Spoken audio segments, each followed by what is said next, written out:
Hey everyone, Daniel here with my new car project, which as you can see is a 1980 C3 Corvette. However, mine's a little bit different than your run-of-the-mill C3 Corvette because, unlike most of them, mine has been right-hand drive converted to make it easier to drive here in Australia. However, unfortunately, this is a bit of a project car that's gone from bad to worse. And let's just say she's seen better days. So I bought this about a month and a bit ago off a local man here. Now he was upfront and honest that the car had been sitting for quite a number of years without really being driven. So I knew it wasn't going to be mechanically in the best condition. On a side note, thankfully, cosmetically, it's hard to tell because I've got the covers on it, but it is in good cosmetic condition. So I knew mechanically it was going to be a bit rough. And he told me it was running rough. However, the problems go far beyond that.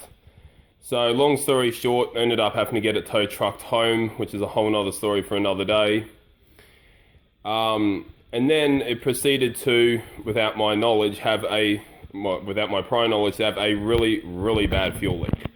And I'm talking so bad that these indentations in the intake manifold literally filled up, and the petrol trickled down over the valve covers, all over the engine, and all down over my floor. So a little bit annoyed he didn't tell me that it had a really bad fuel leak.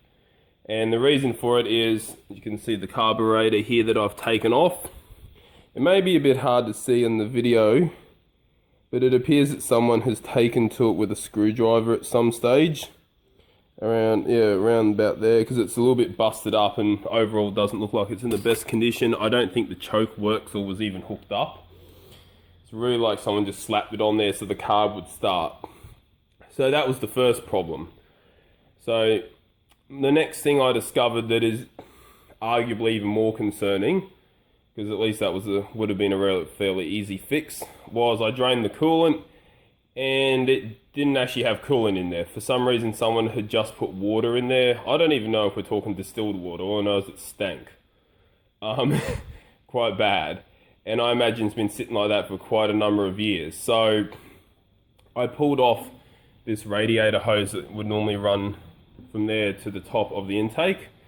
And holy damn, the amount of rust that came out. So I already swept some of it away, but you can still see all this rust particles all over the intake manifold. Now at the end of the video, I'm going to put up some pictures of some of the bigger chunks that came out. One of them is actually about 1/2 inch long. So we're talking some serious amount of rust that is most likely, I'd imagine, come out of the engine block, which is not ideal to say the least.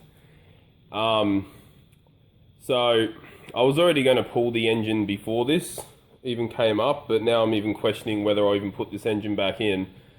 So the reason I was going to pull the engine in, it's ridiculously stupid, but you can't actually change the spark plugs with the engine in the car. So the right-hand drive conversion put the steering assembly over here, and like this spark plug in there is sandwiched in there. You just can't get any tools into it, just can't be done. So at the end of the day, the spark plugs are 15 plus years old. They need doing one day, so I figured, stuff it, I'm going to do it now. And in case you're wondering, these headers, they don't come out without the engine coming out. They're sandwiched in there in the same way, which is quite a pain.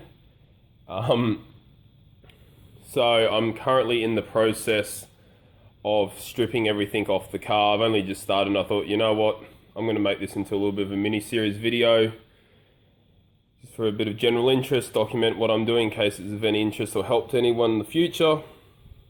So I should also note too that this is not the original engine that came in the 1980 C3 Corvette. This is a crate engine from about 15 years ago.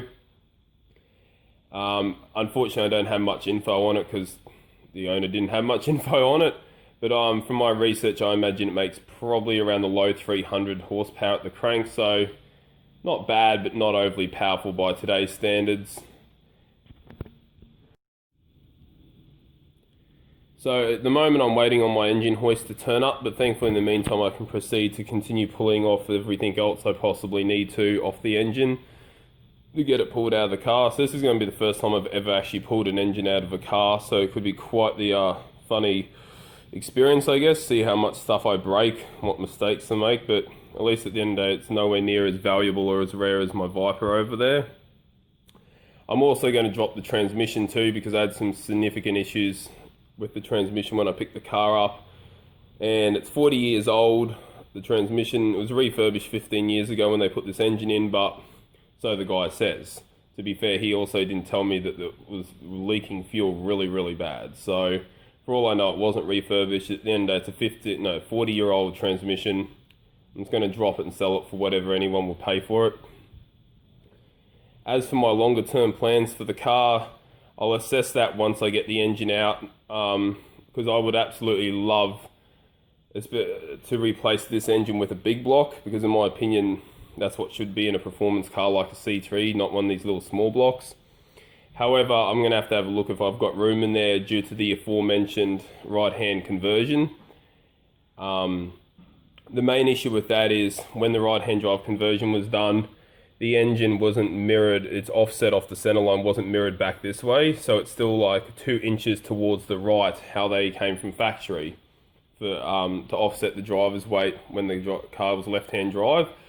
So once I get the engine out, I'll have a look what my clearances are, see if I can possibly move the engine transmission back a couple of inches this way. I really don't know yet if that's possible. I hope so, because if it is, that really increases my ability to actually put a big block in here and do it the way I want to do it.